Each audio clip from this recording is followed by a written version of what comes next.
All right, in this interview, we are going to be talking all about silver. And this is one of the actual OGs in the online silver space. That's Chris from Arcadia Economics. And so let's dive right into it. So today we're talking, and you were just laughing about how weird it's been watching the price action. So what was going on today that you pulled the chart up on? Sure. Well, let's see if we can get the chart pulled up because, first of all, quite a pleasure to be here. And I appreciate how you're bringing people on and sharing what's going on in these markets because it's beyond wild.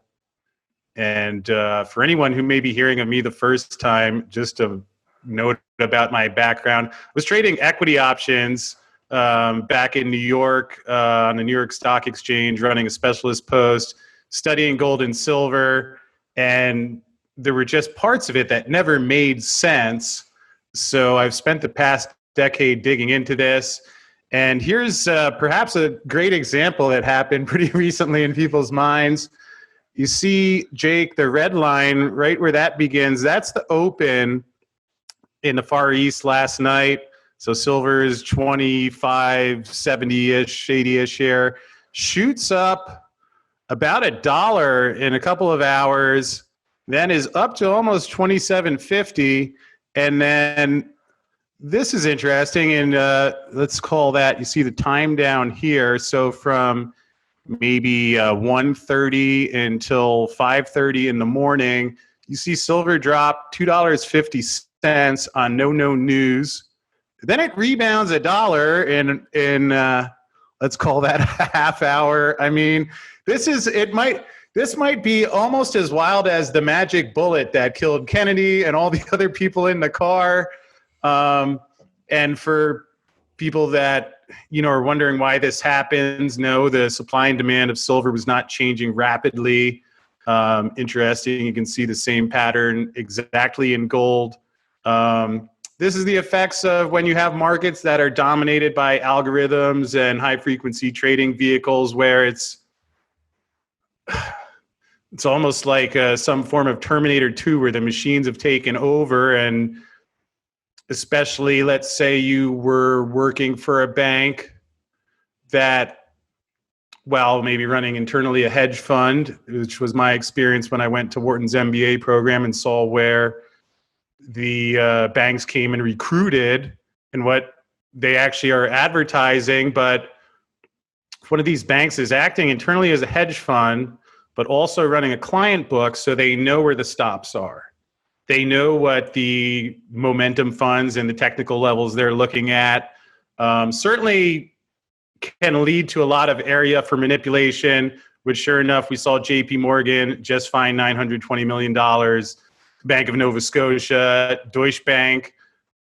And by the way, if anyone thinks I'm making any of this up because it sounds so wild and fantastic, I can understand that, but just Google the Deutsche Bank gold and silver transcripts that were released as part of their settlement in 2016, where you see them not, I wouldn't say they were confessing to manipulating the markets, but it was more like that scene with the mortgage brokers in The Big Short, where they were bragging about it. So for everyone who's been wondering why the metals have been so counterintuitive so often, there are reasons, and they're out there. And certainly we can dig into it today because it's fascinating, especially when you think of how it's all going to shake out at some point. So then the question is that I think a lot of people have, especially people that are more skeptical on metals and maybe they're in crypto or they're just in mainstream equities, because they say, well, what's the point in even investing in this stupid thing if the price is so detached from supply and demand fundamentals? Well, that's a great question. I think the answer can be quite valuable. And all right, so gold price is manipulated too, yet we went from $35 an ounce in 1971 to about 1900 today. I think that's somewhere around a 55 or 60 time multiple. I haven't done the latest math, but I mean, that destroys what people are getting in the stock market. Gold, I have not officially checked this. I'd bet an ounce of silver on it. hopefully not to everyone, but I believe gold has wildly outperformed Warren Buffett's Berkshire Hathaway over that period. And there's a reason why. It's not gold and silver didn't change. They're still a piece of metal. They're going to be a piece of metal tomorrow, next week. But what's changing is that you are seeing, you would think, at least something close to the end game of this paper currency regime, which we've seen. Again, you don't have to take my word for it. I don't know. I wasn't there during the Roman Empire, but everything I've studied, it's like you could just pop the names. It's like there's the Geithner of their day. There's the Obama. I mean, these characters and these schemes repeat over and over. So I'd say for anyone who's sitting out there saying, why bother investing in the metals? By all means, don't invest in anything unless you feel completely comfortable with it. Don't do because of what I say, but let me say, why do I put just about everything that I have into silver or silver stocks, which I don't necessarily recommend. But the reason that I do that is that I looked at how the London gold pool unraveled in the late 60s, how LBJ wasn't just, he was concerned about the good of the people, that he took silver out of the coins in the late 60s. And then they wanted to go to war. They wanted guns and butter. This led to a drain on gold. That's why that system unfolded and unraveled. The unfortunate part is by the time it had imploded in 1971 with Nixon's famous announcement, 3 years later, we had the next scheme, which is the COMEX and the CFTC in 1974. But these things go on. I can't tell you when it's going to end. I wish I could. I think it's going to be sooner than later. But what I guess to me makes the wait worth it, perhaps rather again than taking any personal opinion, we'll pull this whopper up here because Jake, I'm sure that you woke up. Maybe the reason silver went down today. You woke up and you're like, oh my God, they solved coronavirus. We got the vaccine. We got a new stimulus package, so I'm going to sell my silver because here's Mitch and the gang, $900 billion in COVID relief, new round of direct payments. And Jake, if I may ask you a question, I tried to tune out of anything on CNN or these debates. Maybe you caught some of it. Could you tell me what both Trump and Biden's plans were for deficit reduction and repaying the debt? I think they're deferring to Justin Trudeau, who said yesterday that there's a plan to balance the deficit. Did you see that? I did not. Yeah, he said that like yesterday or the day before. He's like, yeah, we're going to balance it next or something like that, our deficit next. Yeah, it's always sometime other than now. And I mean, here it was amazing that you could have these debates and it's never even broached. I think it was a different article, but I actually saw in one of the other links I was reading today that this was to cover through Q1. It's hilarious that $82 billion went in funding for college and schools too. Literally the biggest scam in the world. They can't declare it in bankruptcy, and they're bailing I dropped out of college freshman year. Right on. And they said I didn't drop out properly from a couple of my classes. Like I was never there, but they said, well, you didn't properly deregister.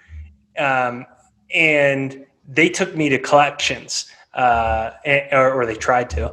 And, the predatory nature of that business, for them to get 10% basically, or maybe it's like 8%, of that money is nuts too. So you're saying all of this bodes well for silver.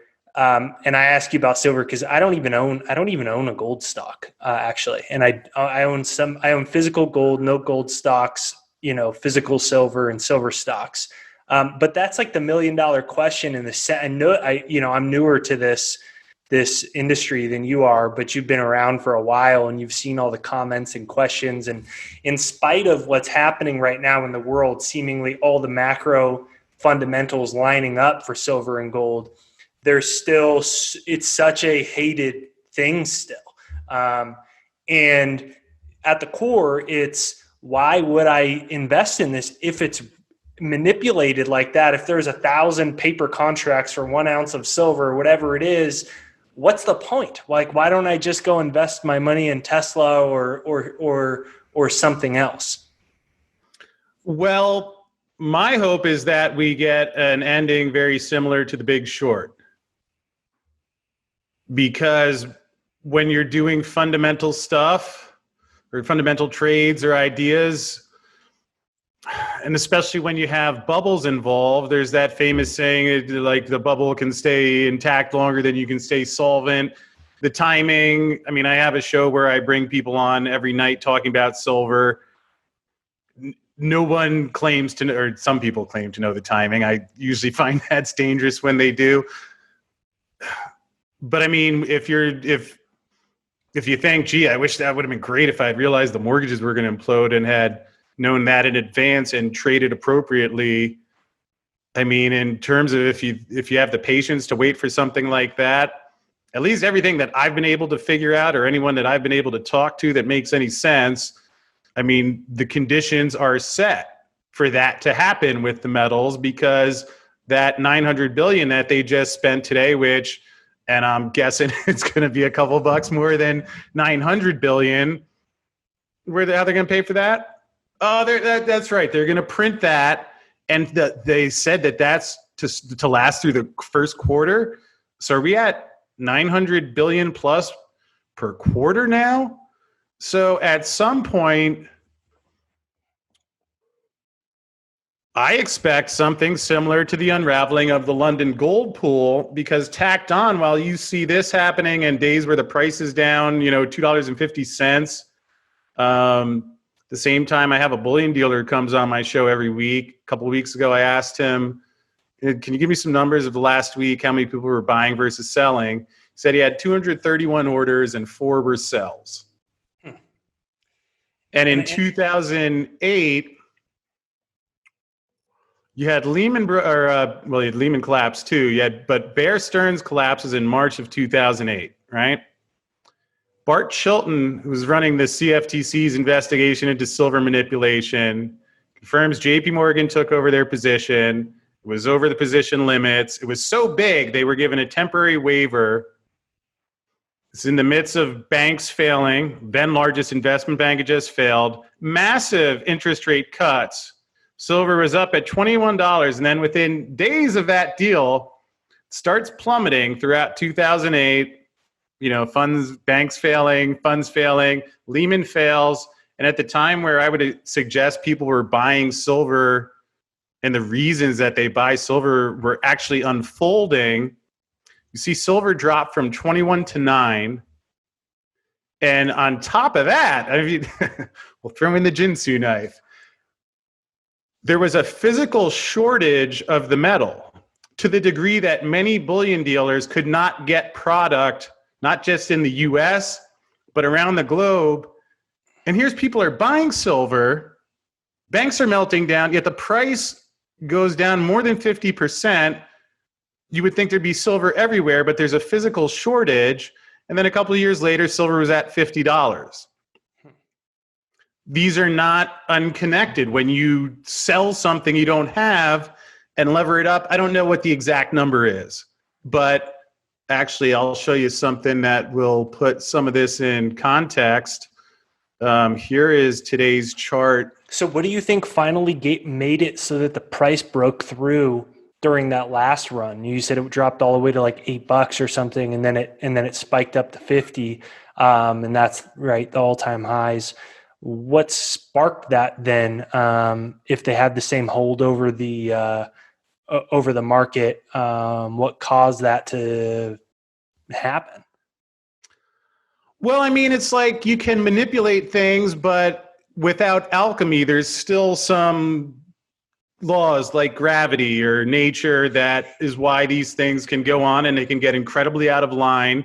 And it can last longer than possible, but similar to how you saw when silver was under $12, 9 months ago, there are a lot of people that, some get freaked out, but more and more as people are understanding that this is traded in paper, We just saw JP Morgan fined. I mean, the banks are committing felonies. It's not a secret anymore.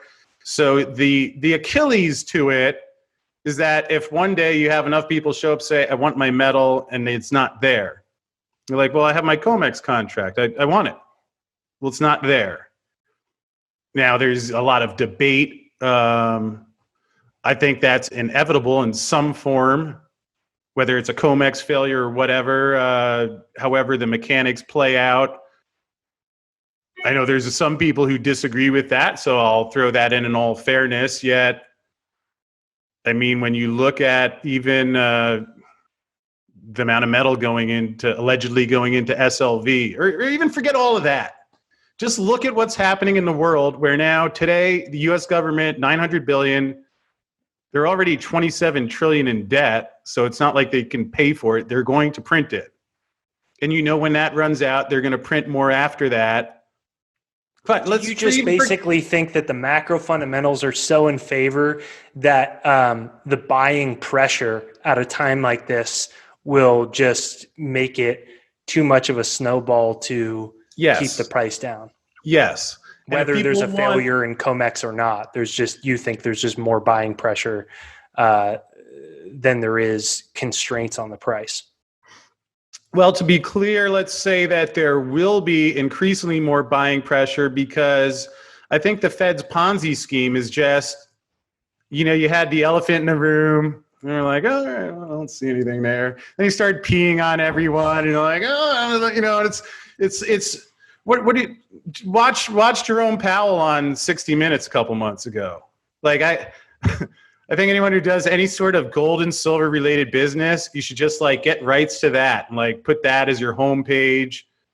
In case there was any confusion of what the Fed is going to do in the long term, I think maybe not for everyone. For me, that was removed a long time ago, but I think a lot of people that was removed this year.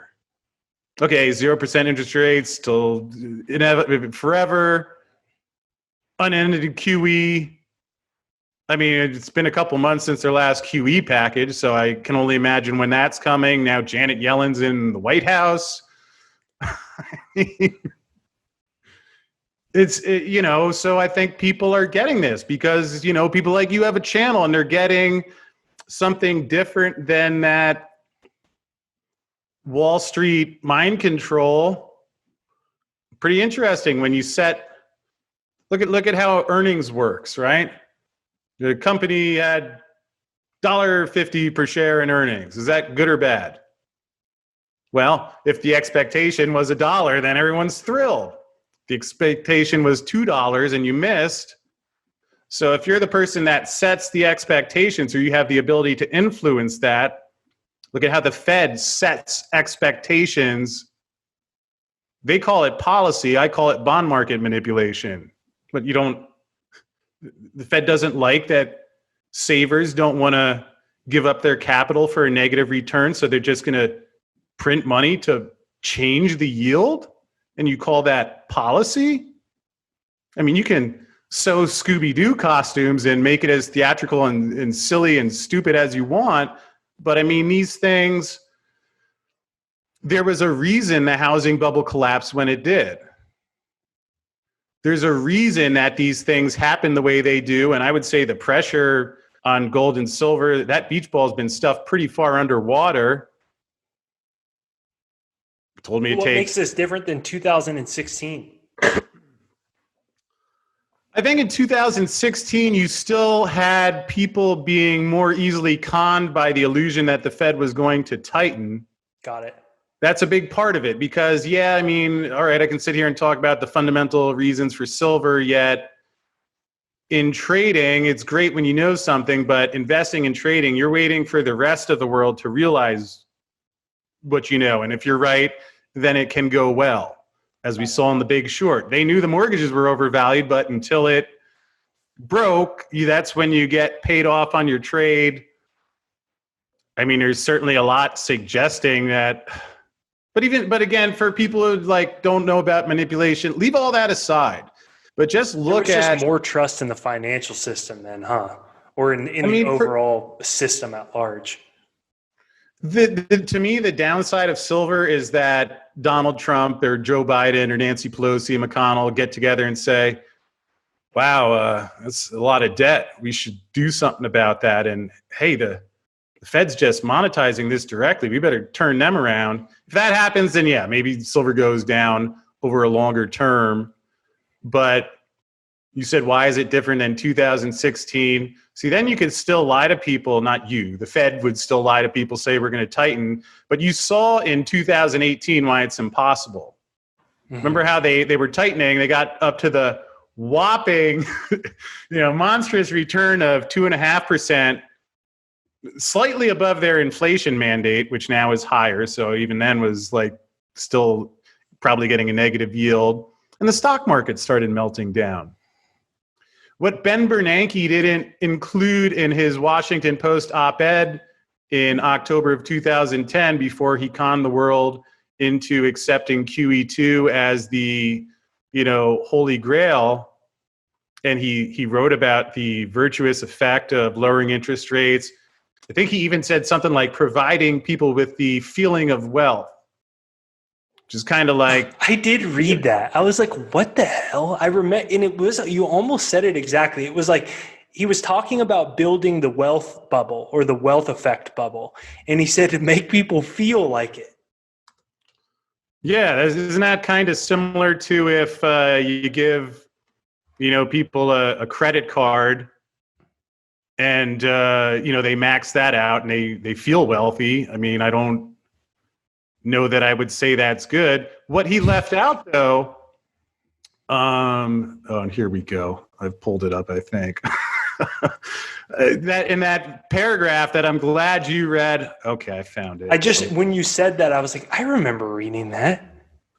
Yeah, so everyone who's counting on the Fed to have this right, keep in mind Bernanke was one of the guys, even as subprime was imploding, he said it was contained and there was nothing to worry about. But here you go. This approach eased financial conditions in the past, and so far looks to be effective again. On a side note, I'm curious what their metric would be to know if a hyperinflation campaign isn't working, because so far, when it doesn't work, they just do more of it. But that aside, stock prices rose and long-term interest rates fell when investors began to anticipate the action. Easier financial conditions will promote growth. Lower mortgage rates will make housing more affordable, encourage investment. And here we go. Higher stock prices will boost consumer wealth and help increase confidence, which can also spur lending, and the increased spending will lead to higher incomes and profits in a virtuous circle, which will further support economic expansion. Yes, we're there. Although, here's my other question. If it was so prosperous, and Jerome Powell now tells us that it's not the time to undo all this, why in that last decade when we were all thriving, how come they didn't pay the debt down then? How come it wasn't time to undo the balance sheet then? And I would suggest that it's because of what Ben Bernanke, he talks about, yes, if you print money and give it away to people for free, they're going to love it. I mean, if you get one of those stimulus checks and you go out and spend it, I mean, sure, that's wonderful. But he left out what happens when you raise interest rates and why you'd expect to get the exact opposite effect. Maybe he learned that from Alan Greenspan, who even in February of 2004 was extolling the virtues of the adjustable rate mortgage product, which is great, except for the fact that he started raising interest rates a couple months later in June, and everybody who had gotten that adjustable rate product started going insolvent. So when you raise the interest rates, that's what starts popping these bubbles, which is why I love Austrian economics so much, because it's like having the decoder ring or the Grace Sports Almanac of finance. You can test this. Look at what's happening in the prevailing interest rate. Any economy at any point in history, what was happening in the Roaring 20s? Oh, they were expanding the currency. And when you got the margin call, it popped. So, okay, so Now, then let me ask you, what do you think is going to happen here? We're coming into the end of the year. We're almost in like a little pause button heading into the holidays and stuff like that. But they just announced that stimulus. There's a gajillion people without jobs all over the world. The government's trying to say there's a new Frankenstein, you know, strain that, so they're trying to lock the UK back down, or they are. And there's just like all these weird things happening, right? And so then let me ask you, what do you think, nobody knows for sure, but what are your expectations or predictions or thought process behind how this plays out? I hear a lot of people say that the economy is going to crash or the bubble is going to pop. I wonder, can they make it go forever? I mean, obviously, what are the results of the effect of the fiat? But what do you see taking hold here as we head into 2021 here in about 2 weeks? What are your expectations for the world socially, politically, economically, financially? I think it's going to be wild, and perhaps more important than anything else I've said or could say. I think the best part is that it's up to each individual person what they make out of it. Probably have heard that during the Great Depression, even then, there were people who did incredibly well. And I would agree with what you say. I do believe they will try and extend it as long as possible. And if they could extend it forever, that they would. But again, you see what Ponzi schemes look like when they collapse. And I don't think that this is going to be different historically than any of the other times we've seen a paper currency regime fail. So do you think that it crashes into an inflationary or a deflationary environment where it's an invisible crash or it's a very visible crash? I think at some point you're going to see something bigger than a Lehman Brothers type event. To me, that's unavoidable. Now, it's a great question you asked there, because I guess it depends in what currency you're in. In gold and silver, the way I look at it, I hope, I have some gold and silver stocks. And then, if in real terms, if the real estate market crashes, which I think would be inevitable. Actually, let me pull up this chart real quick, which puts that one in perspective. Here's real estate market.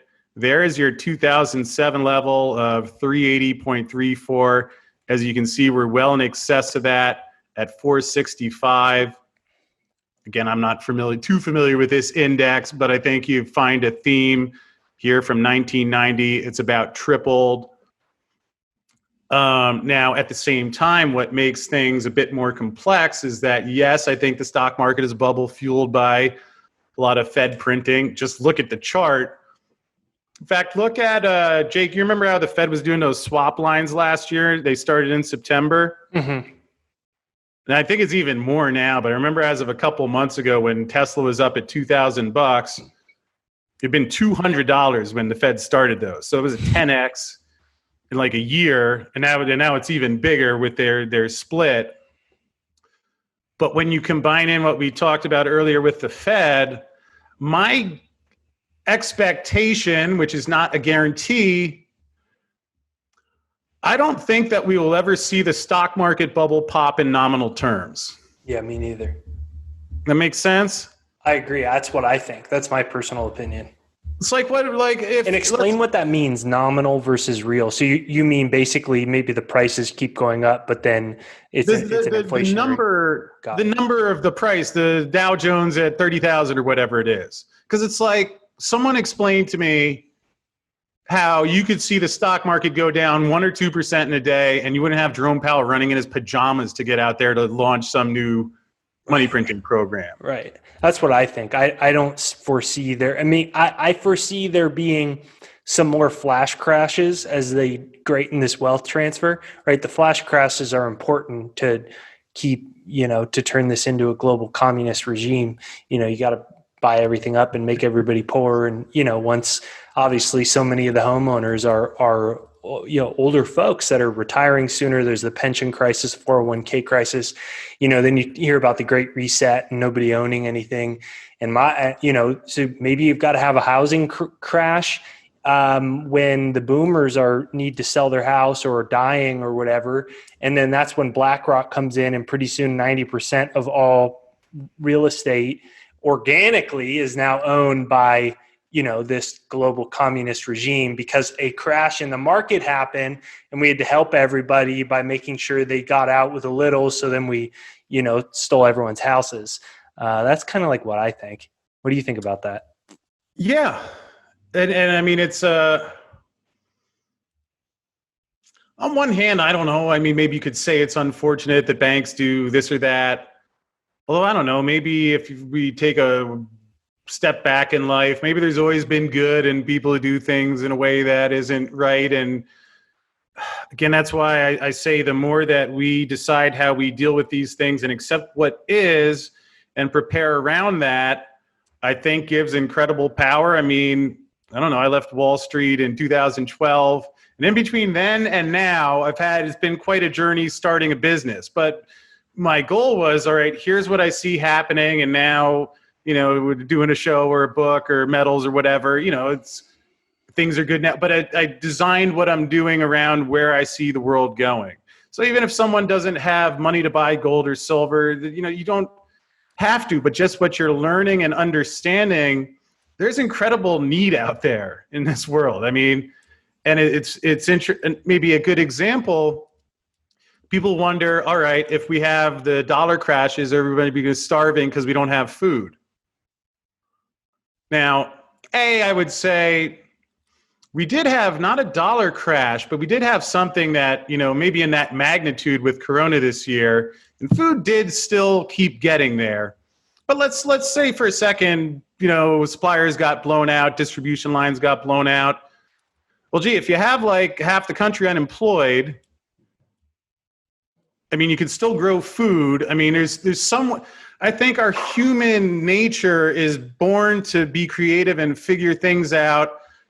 Unfortunately, we live in a government society where they try and keep you under control and tell you you're too stupid to figure anything out if you're not doing it with the government's help. And without government, that somehow society would stop, despite the fact that we had the greatest run of human productivity in known history in the Industrial Revolution, prior to the invention of the IRS, which ironically required an amendment to the Constitution saying, all right, the Constitution was wrong, we got to take your money too, which, and some of these things, when you just think about it like that, is a little, so I mean, in terms of how these things unfold, yeah, I would say in real terms, and to explain what that means, probably stock market or real estate prices, the number will keep getting bigger, but let's say your portfolio doubles, but the cost of food and everything you buy goes up 4 times as much. In terms of the actual, I mean, it's like the stuff you can actually buy, you're getting less. So that's in real terms. So my expectation is that if you look at let's say you want to buy $1 million house and you divide by today's gold or silver price, say how many ounces does that cost? If everything I'm saying plays out at some point, then, and the real estate market crashes in real terms, maybe instead of 1,000 ounces, it's like 300 ounces or 200 ounces. So why I buy gold and silver is my expectation is that it will increase in the dollar term number a lot faster than the other things. Whereas, yeah, your stock market will go up, but I think the cost of the goods you're buying will go up that much quicker. We have the Weimar Germany example that certainly talk to people in Germany. They've seen this before. They have a much different perspective than Americans, where it's like that scene in The Big Short where it's like they make you feel like if you question it, you're afraid you're going to be told you're stupid if you ask the question. And I would say, trust your gut more than me, more than you, Jake, every person individually. If it seems, actually, Jake, would you want to hear one of my favorite rules of thumb for investing? Please. Say it out loud. And if it's hard to say with a straight face, I don't know, maybe it's not a good idea. So like, U.S. government's $27 trillion in debt, But it's good because they're just going to print the rest. I mean, like you tell it, try and explain it to your wife or a friend or your husband or whatever it may be in someone's life. And you're like, and replace the word government with somebody I know. Somebody I know is $27 trillion in debt, and they're asking me for some more money. Yeah, I mean, it's silly, but it goes back to, and you mentioned before, like gold and silver are hated. Well, you know, sometimes popular opinion is right. Sometimes it's not. Everyone thought mortgages were great in 2007. Maybe they weren't. And in fact, if you just think about the energy or equilibrium or balance of a market, so let's say you have fair value here, whatever that is, right?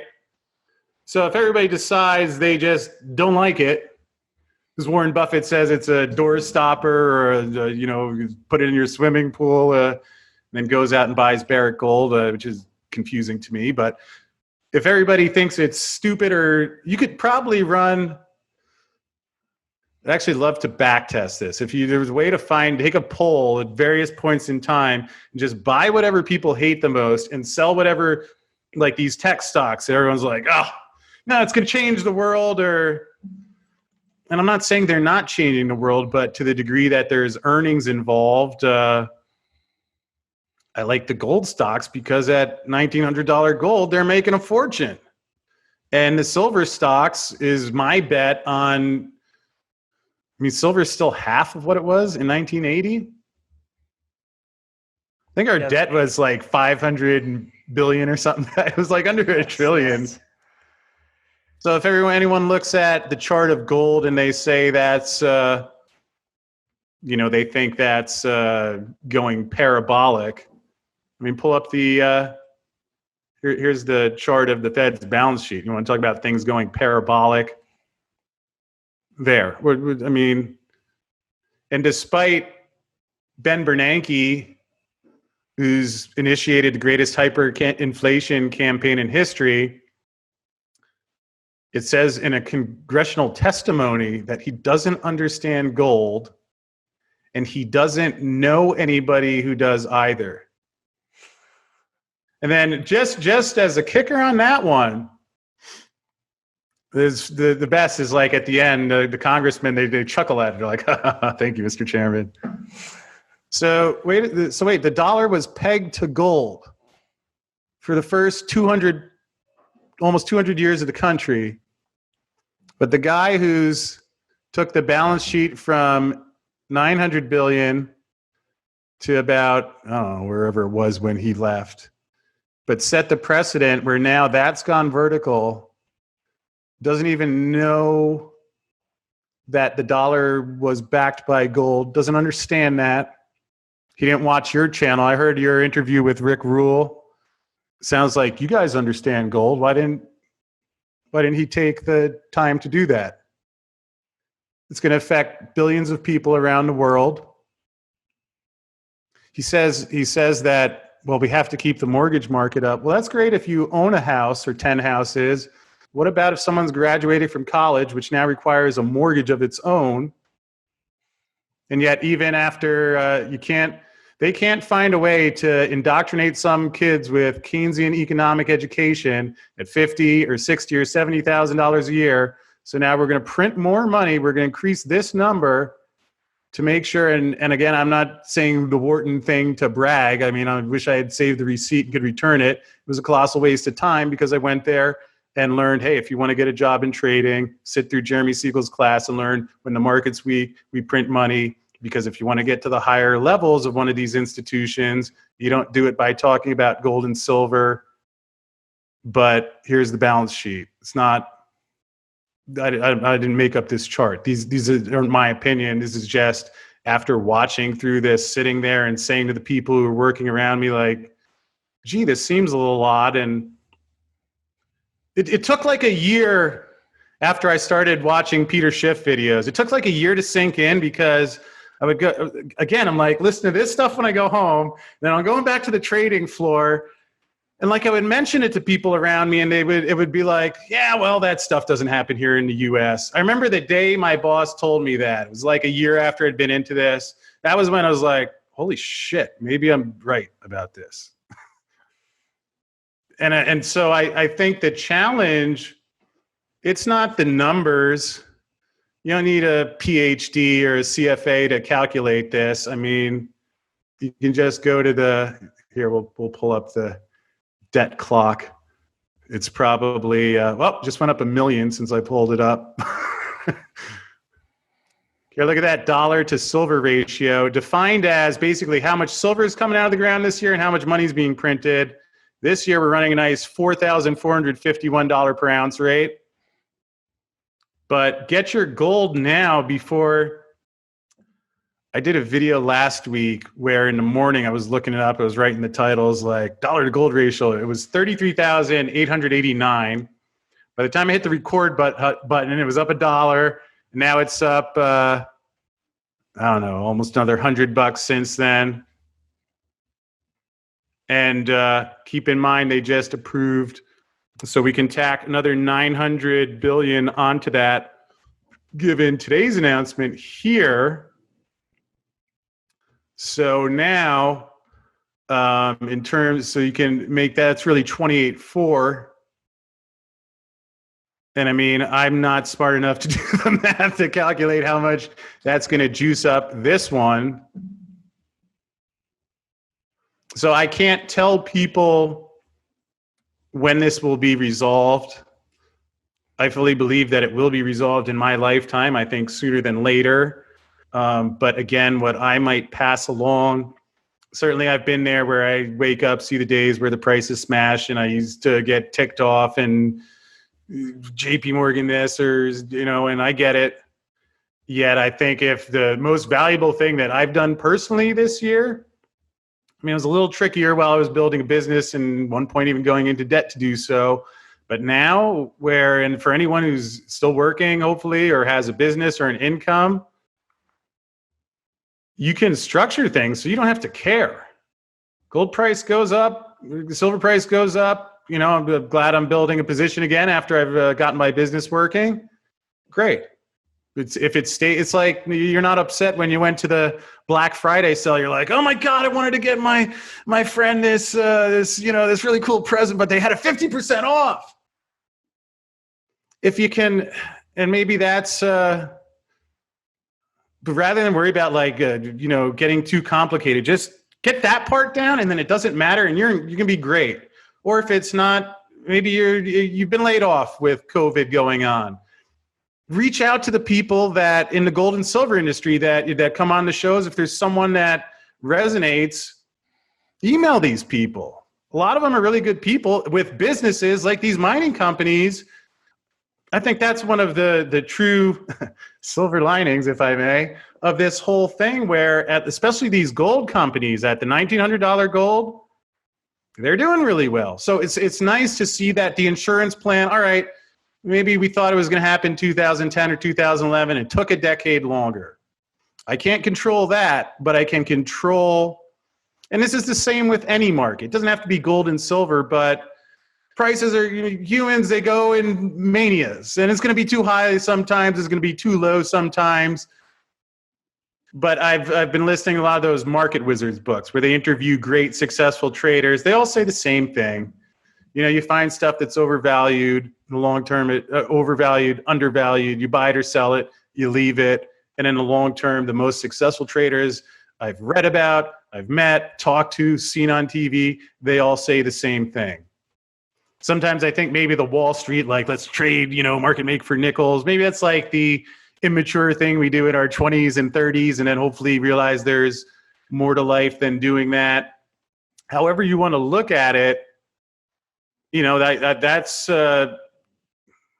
seeing where the world's going. And, again, I shared what I would do from an investment perspective. And if someone is trying to say hey, I don't have a lot of money to buy gold and silver, I think if you're listening to this right now, I'm not saying because I'm saying it, but I mean, I've seen the guests you have on your show, Jake.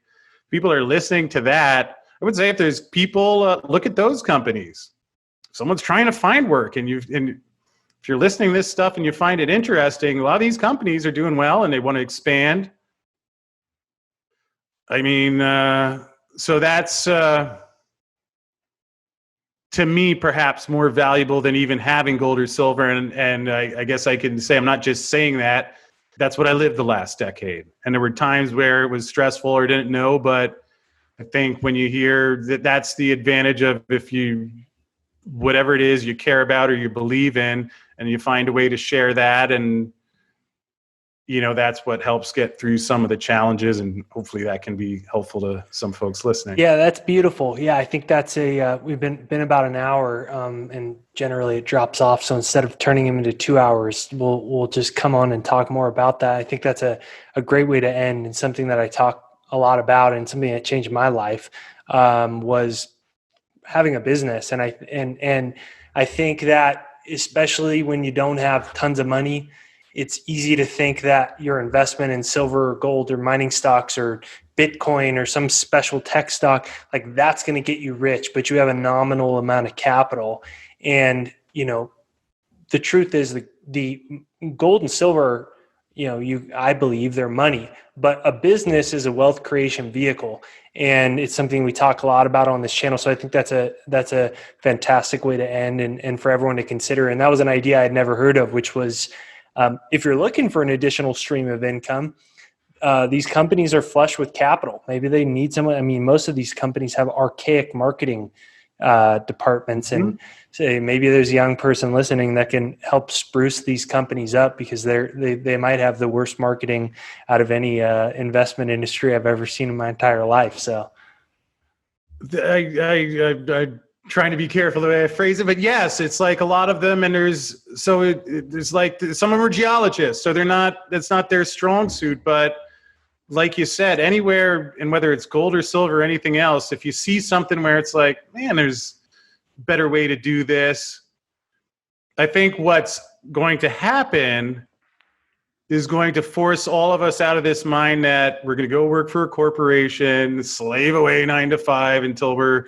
65 and get to retire, just had a heart attack because life was so miserable, going to something you hate every day.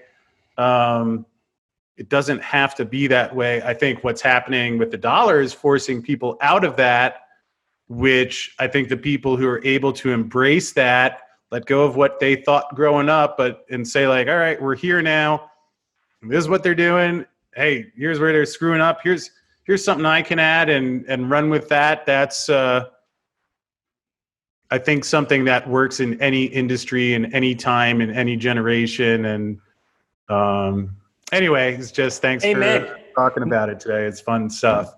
Yeah, amen. That's so for everyone listening, please make sure you hit the like button on the right side or the left side right over there, and give us a number one takeaway that you learned from this episode. I'm really glad that you ended that way, because I think it's the most underlooked, and I think the most important thing for us to defend from what's happening in the future. And we realize a lot of our income sources weren't as self-reliant as we thought. We saw what the government can do to things that we thought were stable. And this is the time to step into our ability to either earn additional sources of income or start a business. So I think that's a absolutely beautiful way to end. And for everyone that's got a question, leave it down below in the comments. And when we have Chris back on, I'll come back and I'll source all the questions right there down below. And thanks for coming on, Chris.